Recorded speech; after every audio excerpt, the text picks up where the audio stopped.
And we are live. And I'm hoping that we are third time lucky with Dr. C.S. Pramesh. Well, currently Instagram is telling all of you that I am live, and we will have Dr. Pramesh soon, really soon with us. तो दिल थाम के बैठिए.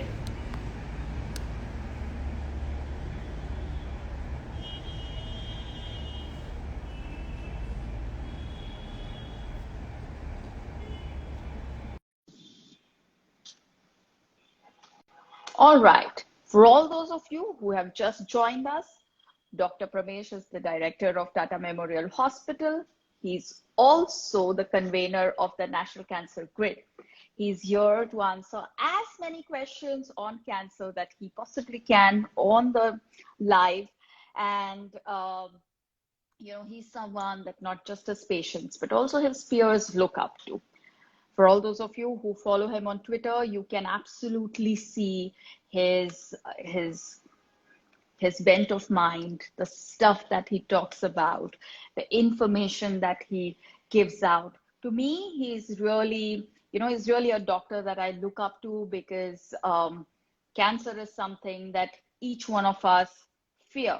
But when he talks about it, he does it with an absolute sense of responsibility, where there is so much of facts and absolutely nothing of fear. Well, he is live. Hi, Doc, finally. Yeah, hi, Rojita. Really sorry for this confusion. It got some tech issues here. Yes, everyone has tech headers and tech issues, even doctors, even accomplished doctors. So you're allowed that. Don't worry about it. But thank you very much for making the time and joining us. This really means a lot, In fact, I'm going to dive straight into my first question, where I was going to ask you, we don't really see doctors on social media, but you have a pretty active Twitter handle. How did you decide to take the plunge? So I'm pretty active on Twitter, and as it seems very obvious from my misadventures right now, I'm not active at all on Instagram. So I guess each of us have our own pluses and minuses. So the reason I took up Twitter was that it's a phenomenally influential forum. So especially when it comes to medicine. So when we look at physicians being part of Twitter, you realize that it's not just social media, it's a lot of learning, mutual learning. We get to learn about stuff which is very, very up to date, probably much earlier than what you would do when you actually go to a journal. But to me, the bigger advantage of Twitter is this ability to reach out. And what you normally don't do by way of reaching out to the public is something that you can do very well and very effectively with Twitter. And if you saw some of the COVID handles, some of the handles which were looking at COVID very closely, I think they did much more to influence human behavior and handle the response than many governments did. So I'm a big fan.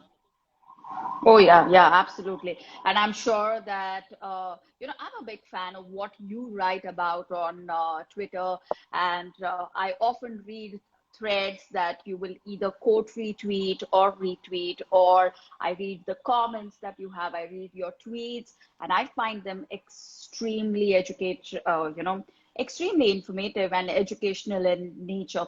I particularly liked the one that you tweeted on lung cancer.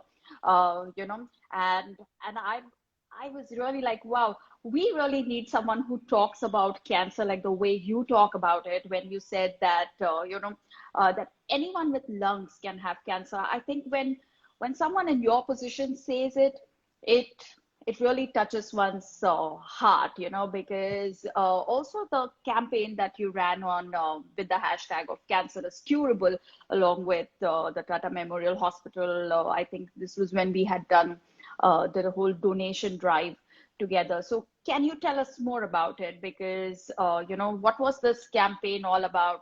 The Cancer is Curable campaign, such an empowering campaign, but what was the thought process behind it? So I think it comes back to how physicians can reach out to the general public. And very often, while we take our job of being doctors very seriously, I don't think we do as well with sharing information with the public. And that's something that I wanted to break. So there are so many myths associated with cancer. The fact that cancer is a death sentence, the moment you get diagnosed, you have Absolutely. no hope. So I wanted to get rid of many of those myths, and it's thanks to this. So there's another myth that uh, lung cancer happens only in smokers, and there's even a Yep. section of society which believes that they smoked, so they deserved it. So why should we bother? Which is which is something that I would strongly suggest again, because many patients who come and get diagnosed with lung cancer have never smoked. They don't have anyone in the family who smokes. So several myths that are common in the general public. And this is a great forum, any form of social media, whether it be Facebook, Instagram, Twitter, is useful to dispel those myths. And I believe that's the way we should do it. And again, coming back to the campaign that we ran on Cancer is Curable, so when we were faced with the COVID crisis, we were finding ourselves short of funds. Thanks to you and folks like you who helped us raise some money. But when a constant refrain we get is, why do you want to waste our charitable contributions on patients who are not going to live anyway? And it's again because of myths that people feel this way, and we wanted to make sure that the truth gets out. Well, you did a phenomenal job with that, truly. You know, because yes, I've seen this way too often that cancer diagnosis is taken like a death warrant, you know, and to hear it from a credible voice like yours who works in this field day in and day out, you know, to say that cancer is curable, I think just that hashtag can give out a whole lot of hope to you know, to anyone who needs it at that point of time. So thank you for everything that you're doing, but tell us a little bit about, you know, how did you manage with your patients during this whole COVID situation, because I do know that Tata Memorial Hospital didn't shut down even for a day, but there were many other cancer patients who had like a long gap in between their treatment. So how did you manage this? This is a really great question. And though the answer might seem very simple now, it wasn't as simple when we had to make those choices.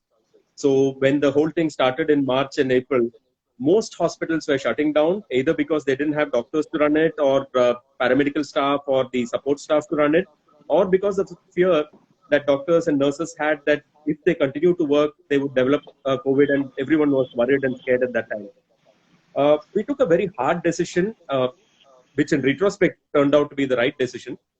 But at the time we took it, it was an extremely difficult decision to take, because we had similar problems with our staff. Our staff were scared as well. But as I said earlier in one of my previous interviews, as doctors, we don't have the luxury of fear. We don't have the luxury of experiencing fear, because uh, especially in a cancer hospital, by delaying cancer treatment, by delaying cancer diagnosis, you're actually making outcomes.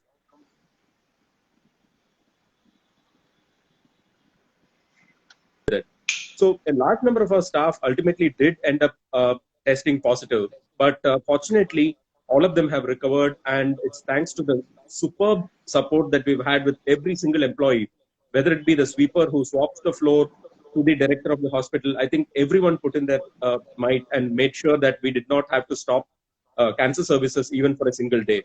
And I think that's one of the things that we're really proud of at the Tata Memorial, because, as I mentioned earlier, delaying cancer treatment can be very adverse. Well, hats off to you for doing this, because it's really like what you pulled off was nothing short of phenomenal and miraculous, you know. And thank you for everything that you do. One of the other things that I also see, you know, on your handle, and something that you talk about so openly and so vocally all the time, is about, I remember the tweet that you had about nurses somewhere, you know, where they said that nurses are not our we are not assistants to doctors, but we are co-workers. We all work together as a team. Do you think that that is something that helped Tata Memorial Hospital do what it did during the COVID times? The fact that you have such a great team spirit, and you really leading from the front, you know. So do you think that that made all the difference, all of you working together as a team? So this is something I really feel very strongly about. So often, internationally, let's not blame only India for that. Yeah, yeah, There is yeah. big hierarchy for doctors being considered as superior and everyone else just being support staff. I think that's the wrong approach to take. I think we are all in this as part of a team, and I think that's exactly what has stood us in good stead entirely through this pandemic. So the result of working as a team is that every single member of the team feels that he or she owns the responsibility of offering the optimal cancer care to our patients. And at no point did we feel that they were just doing a menial task which was just ordered by the administration and they were just following it. Again, the contribution of nurses. I think, again, hats off to the efforts that they've put, often at risk to themselves. So, nurses are in contact with patients much more than doctors are. The chances of their getting COVID are much higher. We ran at one point 150 beds full of patients with COVID. And imagine the point when knowledge about the disease was not so much. We didn't have a vaccine. We still don't have a vaccine available readily now. But they at no point did they stop working, and I think it's incredible the way the team has functioned as a whole. And to me, just like any other part of life, working as a team is what makes work so enjoyable. And I think you have a great team back at Oh, no, your own. thank Uh, Everyone. So I must mention this to some of your followers. So the last time we ran a fundraising event for Tata Memorial, which Rujita did an Insta Live on, practically after that, every single member of our team contributed to us, and not just a single one-off contribution, they actually committed to a long-term contribution. And again, I think it's this kind of a team spirit that you inspire that I hope every single organization in this country and the world aspire to as well. Well, we had the privilege of knowing you up close and personal, and your work ethic brushed off on us a little bit. I really feel, when you said that it's about making a tiny donation, but making it all the time, I felt, that resonated with us because it's not about doing a lot together because uh, and this is also what you said, that it's not about doing a lot together, but if you just do a little bit but you do it every single time, it can make all the difference. We believe that about fitness too, so it just kind of went very well. But yes, it was your work ethic that brushed off on us. Well, you do a whole lot of what clearly classifies as extremely stressful stuff, with your patients, with you being, the director of Tata Memorial Hospital.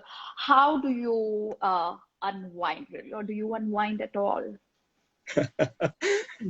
No. So I think the key is balance in whatever you do, and I don't think I would be able to function as well at work if I didn't unwind well. So to me, family is a great de-stressor. I think I get back home, I switch off, and the next few hours are quality time with family. I have a 8-year-old son who is a handful and who I enjoy spending time with, and so we do a lot of fun stuff together. So uh, he got hooked on to my love for Formula One racing. So I've been a Formula One junkie for years, and he's got hooked onto it as well. And some of the most enjoyable times that we have at home is spent watching Formula One. So now I've created a monster in him. So he's actually starting out giving commentary like the Formula One commentators do. And the number of questions that he asks sometimes actually prompts me to look up stuff on the Oh, history of Formula One. So it's great, and I think that's key for everyone in life, whether you're whatever you are. I think it's important to de-stress and find interests other than work, because otherwise you just become an automaton and you kind of end up burning out very, very quickly. yep, you're absolutely right. And I'm glad that you have someone at home who keeps you on your toes and therefore helps you unwind. Well, we have a lot of questions about what can people do to prevent cancer. And people want to know, is stress also one of the reasons that can cause cancer in any way? So what are some of the preventive measures that you would like to talk about? Right. So first, let me start by saying there are some known factors which you can do to reduce the chances of cancer. But I must qualify that by saying that because you do that doesn't mean that you'll never get cancer. There are some cancers which happen regardless of how good a lifestyle you lead. But we do know that your chances of getting cancer are increased multifold by two or three factors. the single most important aspect that I would stress upon is tobacco.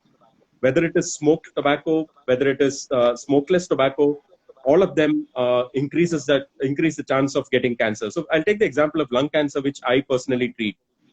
Uh, if a non-smoker has an X percentage chance of getting cancer, the fact that you are a heavy smoker makes you 120 times more likely to get cancer. It's not 120% or a 1.2 times increase. It's 120 times increase in the chances of getting cancer, which is a phenomenally high risk. So tobacco in any form is by far one of the most common causes for cancer. The second is obesity and the lack of physical activity. So there are several cancers, breast cancer included, which are linked to obesity. Colorectal cancer is another cancer which is linked to obesity. So being fit, avoiding obesity, and a high level of physical activity is what we should do. And again, this is one of the trappings of modern life. Instead of walking, we tend to take a car. Instead of standing, we sit. Instead of walking, we stand. So it's these simple measures. And I know it's a challenge for all of us to devote time for exercise, have very strict diets. I envy the way you are able to do that yourself. I've seen some of your yoga and your diet tips, and I wish I could do something like that. But having said that, it's building in fitness into what you normally do. So when I go up for rounds in my hospital, I don't take the lift. So I know I have to do 4 or 5 floors.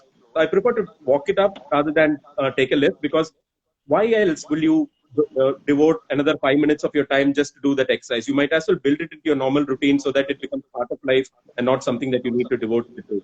But I'm sure you're a much better expert at this than I am to somehow be physically active. That's nice. So tobacco is one of the things you said, obesity and lack of physical activity. Is there anything else that we can do to prevent cancer? Is cancer hereditary? You know, that's one of the questions that's been asked very often. Am I bound to get cancer if my mother or Masi or Bua has it? Right. So there are some cancers and a small percentage of other cancers which are hereditary. So there are some eye cancers in little children, which has a very high transmission across generations. But most cancers are not hereditary. Less than 10% of all cancers have a genetic or a hereditary basis. But if, for example, someone in your family or a number of people in your family have developed breast cancer or ovarian cancer, these are some cancers which do run in families. You do need to start getting yourself checked at an earlier age than you otherwise would. But otherwise, there are much fewer cancers which are hereditary than which are lifestyle related. Okay.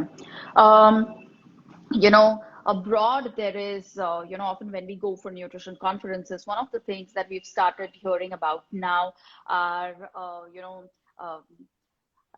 cancer pantries, as they are infamously called, where you go sign up for these programs where you're put on pills and potions and powders and cleaning your cancer cells, killing your cancer cells, and there are doctors trying to fight this kind of phenomenon, which they feel is driven either by social media influencers or celebrities or whatever. So do you see that danger in India? Do you see that, is that relevant to our country? No, there is definitely a very big disinformation campaign going on. There is a lot of pseudoscience which is spread through social media. Many of this go viral. In fact, a lot of this is fake news. In fact, there was some WhatsApp forwards going on about how warm coconut water reduces the chances of cancer, and they attributed it to the director of the Tata Memorial. So, which none of us have ever subscribed to. We actually had to come out with a disclaimer saying that this is fake news and please don't forward. Urge people, especially when they get information like this, not to keep forwarding it, not to get it viral unless there is actual evidence that it does so. And I think we've seen a lot of this even in COVID. So I'm sure that just like me, most of you would have also received these random forwards on COVID. Have this herbal preparation, and you'll avoid getting COVID. This is a lot of pseudoscience. So unless we know that it is actually backed by good data, I think we should be a lot more cautious about how we interpret some of these trends on social media. Yep. So you don't think that there is any magic pill out there to remove toxins, to kill? Unfortunately, no. Unfortunately, not. I don't think there's an easy way of doing this, of detoxifying yourself, other than and just good. Sorry, good health doesn't Yeah. come in a pill. Correct. So you would very much recommend go see a doctor and take the treatment that is required, right? Instead of That's right. trying all of these various things. Right. Yeah. Right. There's also a lot of talk about sugar and how sugar can cause cancer. I just wanted to have your views on that. That do you really think that if I'm having a cup of chai, I should not put a teaspoon of sugar in it, or in my nimbu sharbat, I should not put sugar, or should I be careful if I'm eating like the seasonal gajar halwa or not, or maybe not eat the Christmas cake, or should I actually go about simply avoiding what is called as ultra processed packaged foods, and everything that comes out of it, including sugar. So, what is your view on this connection, the whole sugar and cancer connection? Right. No, that's a very important question, and I know that there are a lot of myths about sugar and cancer. The fact that if you eat sugar, it feeds the cancer and it makes it grow faster. So again, it's a myth. So there is really no connection between eating sugar and the risk of cancer. Having said that, anything in moderation is okay. It's only when it becomes excessive, when practically you have 6 spoons of sugar in a cup of tea or coffee. That is what makes it unhealthy. And it's not just with cancer. It doesn't increase the chances of getting cancer. Let me not try and con you with some theories like that. What is known is that by excess sugar, and by this I don't mean 1 spoon of sugar in a cup of tea or coffee, by excess sugar, you increase the chance of getting obesity and therefore indirectly the chances of cancer. Having excess sugar increases your chance of getting diabetes, heart disease, strokes, and so on. So excessive sugar is what is something that we should be guarding against. And similarly, all this hype about sugar is probably important.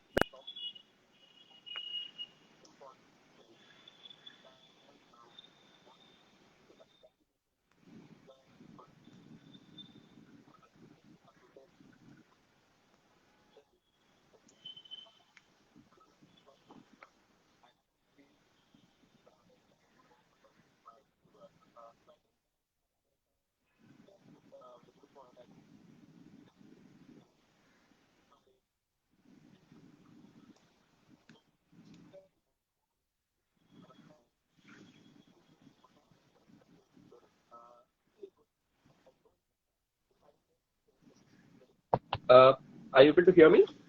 Right, I think. Oh, we lost you for a little while. Will you mind repeating what you said last about, we did hear you up to a point where you said that consumption of sugar would, lead to obesity, and not just obesity, but also, diabetes, heart diseases, and stuff like that and that can also lead to health issues. So that's really the main connection here. You said that in moderation, it's all right, but anything in excess is where the danger really lies. That's absolutely right. And again, this increasing use of ultra processed foods, I think that causes a lot more harm than just having a spoon of sugar in your tea or coffee. And again, I completely subscribe to your viewpoint about using much more of natural ingredients, making it cooking food the way grandma used to cook food, having normal home cooked food, which I'm a complete subscriber to that viewpoint. Oh, that's wonderful. And thank you for saying it aloud, because, that is really so important, because people keep looking for magic food for various conditions. But I think all the magic is really in our kitchens. Just buy fresh, cook fresh, eat while with attention, and that should resolve most, if not all, of our problems. You know, are you of the view, because a lot of times what happens is that, you know, we keep hearing messages which ask us to take individual responsibility for the choices that we are making. But when you have, let's say, a chocolate or a Tetra Pak juice with the packaging of your favorite cartoon character, or with a contest or a trip to Paris, do you think government regulation is required in there to kind of say, okay, stop, you are targeting the vulnerable, and you're getting them to eat food which is harmful for their health, both in the short and the long term? Do you think that the government should look at legislation for ultra processed food, just like the way they have for tobacco, for example, with the warning sign of it's being injurious to your health? So I completely agree. I think it's about time that we started having statutory warnings on such kind of food, just like the way you have for tobacco. And I also think that Mm-hmm. we need to be far more conscious about whom we promote in many of our activities. So, for example, Tata Memorial so we actually got offered a lot of money by an organization or a company which actually makes fast food. Though the offer was very tempting, we Ah. took a very hard decision to take money, primarily because we'd be sending out a bill to patients. So on one hand, you tell them to avoid obesity, try and beat it, and on the other hand, we get sponsored a ward. They were actually sponsoring an entire ward, which is funded by money Wow. from fast food companies. So I think it's choices like these that we need to make, ensure that most of our near and dear ones also understand the importance of this. But I also agree with you that it's probably time that we had regulations to kind of make this a lot more. It's actually breaking the law if you don't let people know how harmful their products are. Exactly like the way we do with tobacco and alcohol. Wow, that's wonderful, and thank you for taking that stand. I mean, very few would have to have the courage to say no to a lot of money that is coming in, and invariably that's the trap that most people fall for when it comes to fast food. And again, hats off to you for standing up to that. When it comes to cancer, it is something which affects not just the patient but the whole family, and the cancer caregiver, exhaustion, guilt, burnout, all of that is really well known, but it's very little gets spoken about it. Can you tell us what you think, what needs to be done in that area? Right. I think you again struck on a very important point. So, unlike say a minor illness, cancer really affects the entire family. So, I've seen the whole family getting their normal lives getting upside down with just one member of the family getting diagnosed. Whether it is a child, whether it is an adult, whether it's a elderly parent, whoever it might be. I think as Indians, we are conditioned to live as close families. We are extremely protective of our families, whether elder or younger. And a diagnosis of cancer, especially when you're faced with advanced cancers where the likelihood of cure is not very high, it does have a major emotional and psychological impact on the entire family. So I think this is the time when we actually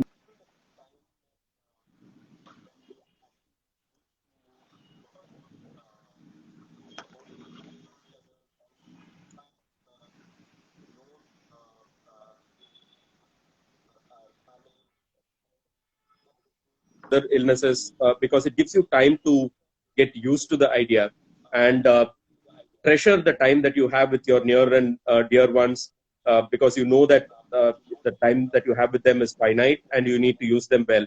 Unlike events like a heart attack or a road traffic accident, where you just don't have the time to do that, and you're left with a lifetime of regrets. So I think supporting family and friends at the time is something that's very important. And again, it's important to realize that when it's time to go in for psychological help, it's not a weakness.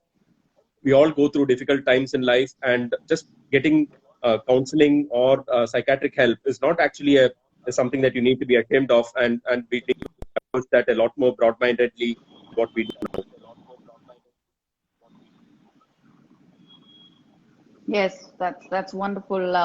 That we should seek help when we need help because otherwise otherwise it could just be too late, right? To seek that help, and that there should be no shame with seeking psychological help. I think you also do have counselors, right, at your hospital who could help family through through these times with their mental health. That's true. Absolutely. Yes.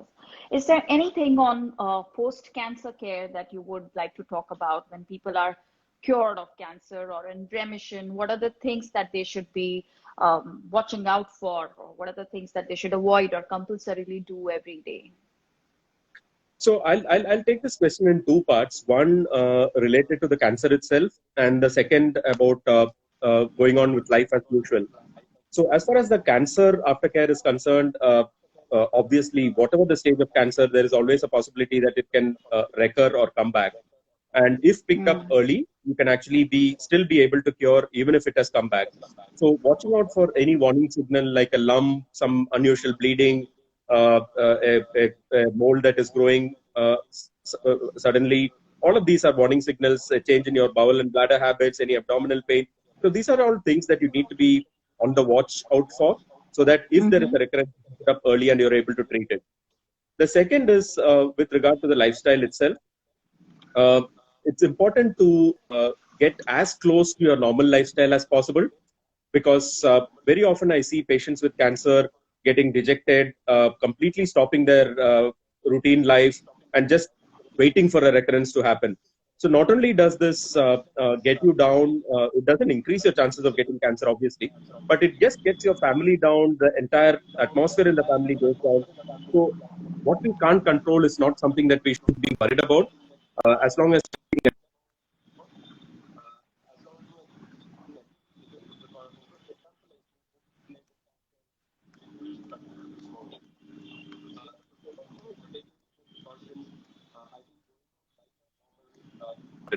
And I think cancer is a wake up call for a lot of people. For those of them who are smoking, who are obese, it's a wake up call to change their lifestyle. For those of whom who value life, work over everything else, it's a wake up call to look at life beyond just work, take care of family, enjoy your travel, whatever it might be that you take to release stress. And I think these are opportunities for us to use Yeah, watch rather than everyone. true. Yeah. Well, there is, people seem to feel that cancer is more of an urban phenomenon and not really a rural phenomenon. It's just happening to people in the cities. As someone who's looking after thousands and lakhs of patients, on a daily basis, what are your views on that? I mean, is that really true? Does it only happen to a certain section of people? So I missed one bit of what you asked. Would you mind just coming to the first part of the class? I heard the last bit. So I heard the Well, last bit. I it's want based. people to hear what you said at the beginning. But there are people asking that the number of people affected with cancer is going up. Right, But right, right. is it just urban people? Do urban people get cancer, and are rural people protected from cancer? So, um, you So, know, uh, it is true that the cancer incidence in urban areas are much higher than rural areas. But having said that, it's not that if you're living in a rural area, you can't get cancer. So, for example, just to give you numbers, in India, the incidence of cancer is about 100 per 100,000 in cities like Mumbai, Delhi, Chennai, whereas it is 40 to 45 per 100,000 people in the rural areas. It's approximately half. And a lot of this is mm, lifestyle related. So, if you go to a village, you'll find though the use of tobacco hi. is lower, Mm. the amount of tobacco use consumed is actually lower per Oh. person. And again, if you look at the lifestyle of a villager, it is far more healthy than what we do as in urban cities. Activity is much more, they are much fitter, much more physically active than what we are in cities. And I think that's one of the reasons why the incidence is much lower in villages. All right. Well, Doc, before I let you go, I have one more question because thank you. Really spent a great deal of time busting so many myths, giving us so many takeaways that we can really work at implementing in our daily lives. Um, what's this, when you talk about uniform cancer care, you know, what is it that you're actually talking about? What are the changes that you envision so that cancer care is better for everyone across the country? Right. I could speak about this for the next 1 hour. But yeah, so this is again something that we've been very, very passionate about. So being in a center like Tata, where we are able to offer the best possible cancer care to our patients, we realize that if we need to cater to the needs of the entire country, uh, we cannot logistically provide 100 Tata hospitals all over the country. So we took the next best step, which was to create a network of cancer centers across the country, which aim at working on the same standards of cancer care. So, for example, we have similar guidelines for treatment. So, a stage 1 breast cancer would get treated similarly in other hospitals as they are in Tata Hospital, and that's the aim that we are looking at. And towards this, we created this organization called the National Cancer Grid, which we Mhm. started very modestly. We started about 8 years back. Uh, we started with 17 centers. Now it's grown to 231 centers, which span the entire length and breadth of the country, which between them treat 700,000 new patients with cancer annually. So it's approximately 60% of all of India's cancer burden. And that's something that, again, consumes a lot of our life. It consumes a lot of our time and efforts, but it's towards a great cause. It's towards making sure that every person in India gets the same access to high quality cancer care, regardless of where they are from, regardless of their ability to pay. Wow. Well, thank you very much. And seriously, just one last question. Where does all this compassion come from? Because a lot of people are led to believe that if your doctor's competent, then he's 100% not compassionate. How do you manage that, this competence and this kind of compassion, this wanting good care to reach everyone, whether or not they have the ability to pay? So, is it a learnable trait, or what would you like to say about that? How come you're this compassionate? So I think every person who's worked in a public hospital will probably have the same level of compassion and passion that I've just spoken about. When you see patients, and this can be very, very humbling. What it takes is an experience with an individual who can't access healthcare just because they can't afford it. To me, that's criminal. To me, access to healthcare is a human right. It's not a privilege. It's not a commercial commodity. It needs to be something which needs to be available to every single person, however rich or poor that person might be. Because health is something which is as basic as food or education. To me, a Yes. government which does not prioritize hunger, which does not prioritize health, or which does not prioritize education isn't doing a great job. So I think that's fundamental to us. And I think this is something which anyone who's worked in a public hospital will attest to. Well, thank you very much for that. Your insights have been really useful and, very, very helpful. And I do hope that we are able to connect again on live. But, we also need to thank you for everything that you're doing, Doctor, with your wonderful team at Tata Memorial Hospital. So thank you for everything that you do. More power to you. And thank you for joining us on this live today. Thank you really for busting all of those myths and really for this great awareness session. Thank you. Thank you very much, Rujita, for having me here. It's been an absolute pleasure. And I'll just take a minute to answer one of the questions which was put on the chat here, which was how can we support Tata Memorial? And somebody wanted to know what they can do. So you can support us in many ways. You can support us with money. You can support us with equipment that we need for our patients. You can support us by volunteering to work as volunteers at our hospital. You can support us by donating blood. All of these are possible. So if you go onto the Tata Memorial website, you will see links to all of those. The landing page itself has a guidance on how you can donate, both by way of money or by way of blood donation. So please feel free to visit us and support us. And Rujita, I really enjoyed myself, and I look forward to the next time that you'll invite me on one of these Insta Live sessions. Yes, I will be doing that really soon. So thank you very much. Okay, thank you for that. All right. Bye, Thank you very everyone. much, Thank you. and sure. Thanks. Bye.